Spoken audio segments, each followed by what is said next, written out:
Hey there, welcome. Brian Conway here again, live, streaming to you over the internet, sharing tips and strategies and tactics that will help you close more business and find more clients and all that sort of good stuff. Now, as you can see here, today we're going to be talking about lead generation in particular and about how to improve the quality of your leads. And I believe that most business owners and salespeople really don't truly understand what a lead actually is. And I know that sounds kind of a bit of a bold statement, but it's true, just from my experience of working with hundreds, if not thousands of different companies, and certainly tens, if not hundreds of thousands of salespeople.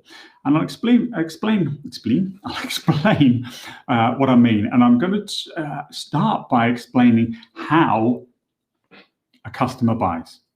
Because if you understand how a customer buys, you'll understand what a lead is and what you need to do to create quality leads. And there's two things I'm going to talk about in particular. So two tips that will help you improve the quality of your leads. And then the first of those is to understand how people buy, because that has a big impact on your understanding of what a lead actually is. All right, so bear with me. So I'll give you a couple of examples here. So let me just get the old whiteboard up. There we go, should be able to see that now. Right, so the, let's make sure I can see my whiteboard. Here we go.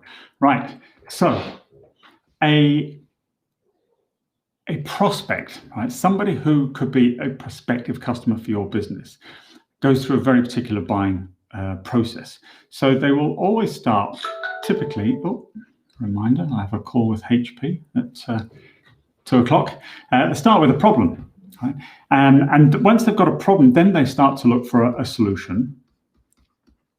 And then they'll either look for a product or a service that will provide that solution, which will solve the problem. And then they'll look for a supplier, or I was going to say provider, but I'll call it a supplier of that product or service that provides the solution that addresses the problem.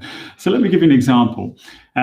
So you're an architect, as an example, okay? Somebody has a problem whereby they need more space in the house, okay? Two children sharing a bedroom previously, teenagers, inappropriate maybe to continue to sharing, always fighting with each other, all right? So it's becoming problematic. So it's about space. So there's a couple of solutions, right? One could be to work with somebody like yourself as an architect, if you were, to extend their house, right? So extend the house, put another bedroom in, problem solved. An alternative is actually to move, all right? To actually move, move house, to buy a new house. Now, obviously, if depending on which of those solutions they choose, they're going to get a different product or service. They're going to get some kind of architectural service potentially, if they were to extend, or maybe a builder, to work with a builder. There's a few choices they have there, or maybe they sort of extend the house themselves if they've got the skills or competence to do that, and maybe they've got a nephew who can do work SketchUp or something and allows them to to do the drawings. If they're going to move, obviously in this instance, they'd be talking to an estate agent. Right? So two different types of service to address two different types of solutions to address one kind of problem. Now, assuming they choose to extend their house, as I said, now, when it comes to a supplier, they could look at architects, they could look at builders, or they could look at maybe doing it themselves. But even if they choose architects, they're still going to potentially speak to a number of architects to try and evaluate which one is best for the job. All right. Now, the problem is when most people get a lead come into their sales pipeline, they assume they are at this point here and that they're thinking of buying. And when all they want is information, you think it's a crap lead. It's rubbish. Yeah, they weren't interested. They didn't buy. They weren't interested. They just wanted some pricing and some information. Yeah, they wanted some pricing and some information because they were at this point here. They were just evaluating the potential options to them to address this problem. And one of the options wasn't even to work with an architect. It was to work with an estate agent. So the point is, you have got to, this is what we call your sales funnel. You have got to nurture people and move them along the sales or this buying process, which becomes your selling process, to not only convince them that extending their house is the right and appropriate option, but working with an architect rather than a jobbing builder is the better quality solution, and that you as a supplier are the best potential supplier of that product or service compared to every and any other supplier on the market. All right. So this is how people buy. So the point is, when you get a lead into your funnel, your job is to nurture it, right, and move them through this funnel, building relationship, building rapport, getting them to know you, getting them to like you, getting them to trust you. And what will happen typically is that not only will you obviously nurture them into a quality lead, which is what they are by the time they get to the end here, but also you significantly increase your closing potential, or your closing rates. Sorry, a scribble there. Okay, so this is the point. Let me give you another example again, just so you really understand this is why this is so important. So let me just clear my screen. There we go. Again, another example. Let's get my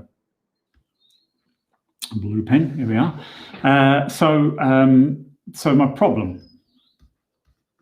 I'm a business and my profits are down. All right, so I'm less profitable than I was last year.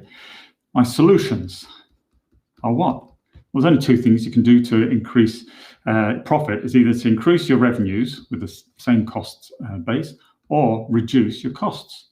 Right? They're the only two sort of things you can do. But when it comes to maybe services or products that will allow you to do those two things, let's say you chose revenue as the solution. You don't want to cut your costs. You're lean anyway as a business. You want to grow your revenues. You could recruit a new salesperson, okay, and they could go out and do some more selling for you, increase your revenues.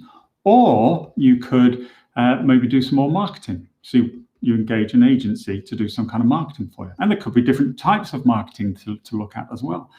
So assuming you choose marketing, okay, then obviously you're going to look for a supplier of marketing services. Right? So then you're going to again look at different agencies, look at the different services they offer, and see which one of those might be the best for you. And you run through your checklist, and you pick your winner. All right.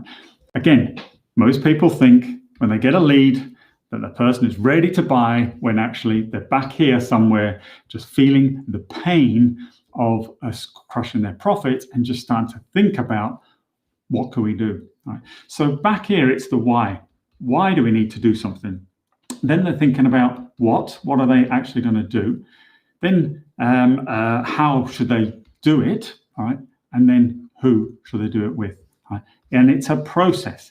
So when leads come into your sales funnel, when you get an inquiry on your website, when somebody rings you up or someone messages you or texts you or whatever, quite often, the majority of them, about 10% usually buyers in any given time in any marketplace, which means 90% of them are working their way through this sales process or this buying process, if you take it from the customer's perspective. So this is your job, is to nurture, as I said, them through this process.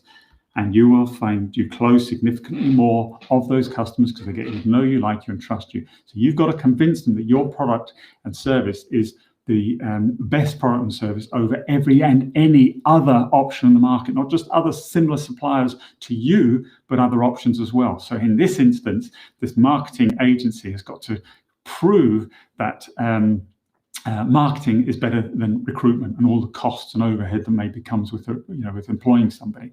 The architect has got to prove that the alternative use of capital, as we call it, investing in them as an architect, is better than investing their monies with an estate agent. So you might talk about the pain that comes from moving house and the children having to change school, and they're going to miss their friends, and getting to work may be more difficult, and then the packing up and the cost of removals and all that sort of stuff is worse than actually just extending your home. Stay where you live, stay in a house that you love, kids have their friends, stay in their schools, work easy. Everything you've got now you keep, but it gets better. Do you know what I mean? So you've got to sell the story, and that's what lead generation is about. So don't worry about the leads that come in. Understand that they are at a much better let me just come back to full screen here so I can get in your faces a little bit and really drive this message home. So as I said, you've got to understand or they've got to understand why you're the best. You've got to understand that that's your job. That's called selling. So when you use an agency and they send you a lead and you ring them up and they go, no, I wasn't interested, then you're right. It's you could easily say, well, rubbish lead, but it's not. It's your job to understand why they're not interested, where they are in their buying cycle, how you can help them and build that relationship and move them through that sales funnel. That's what I call it a funnel. It funnels them down from a general inquiry with someone with a problem into somebody who's a buyer. All right, we call them prospects, and then they become buyers. Now, I said very quickly before I wrap up, I'll give you a second tip. You work with agencies, sometimes you will get really bad leads. And that's purely because of the way they come into the funnel in the first place. So I've had situations where, bought leads maybe from an agency before, and you ring them up and they don't even know who you are, what you're ringing them about, and why, how you've even got their name. And you might say, well, you submit your details about an hour ago, and the leads just kind of come through, and they go, oh, I thought that was to win an iPad or a competition of some sort. And some agencies do run things like that, competitions, and therefore the messaging is all wrong right at the beginning of the funnel. All right, if you remember, let me just go back to my whiteboard a second and get it back up on screen here. Okay, just to close, remember last week I talked about on the previous video, if you haven't sort of seen it, I talked about your message. And that's, when you get a problem like that, it's because the message is poor. And therefore, when people are coming into your funnel, not even understanding what it is you offer or what you do. So you've got to be very clear on your message. And I talked about that in the previous video. So if you want to find that wherever you're watching this, and there's also a free guide that'll help you really nail that message. And that will bring one, better quality leads into your pipeline, first of all. And then obviously, two, you've got the opportunity to nurture them and turn them into prospective buyers of your product or service. So there we go, back on screen. I trust that's really made you think about how you deal with your leads, where a lead might be in their buying cycle, and what you could do to nurture them. Now, the beauty is a lot of that nurturing can be done through automation, through automated emails and messaging and video webinars and all sorts of things that you can put in place once, set, and then forget, and that will take care of nurturing that prospect for you. So it's not even that onerous. I'm going to be talking more about automation as we go through the following weeks and months. So there we go. I'm going to wrap it up there. I hope you got some value from that video. Oh, this video, I should say, that video. I trust you. So I'm just looking at some of the comments here today. Good, thank you guys. I appreciate your feedback. And if I can help, then do reach out, drop me a message. You can contact me and get loads of other free resources at achievesuccess.co.uk. That's achievesuccess.co.uk. Actually, you can see it down here. I'll do the old Strictly Ballroom kind of thing when they.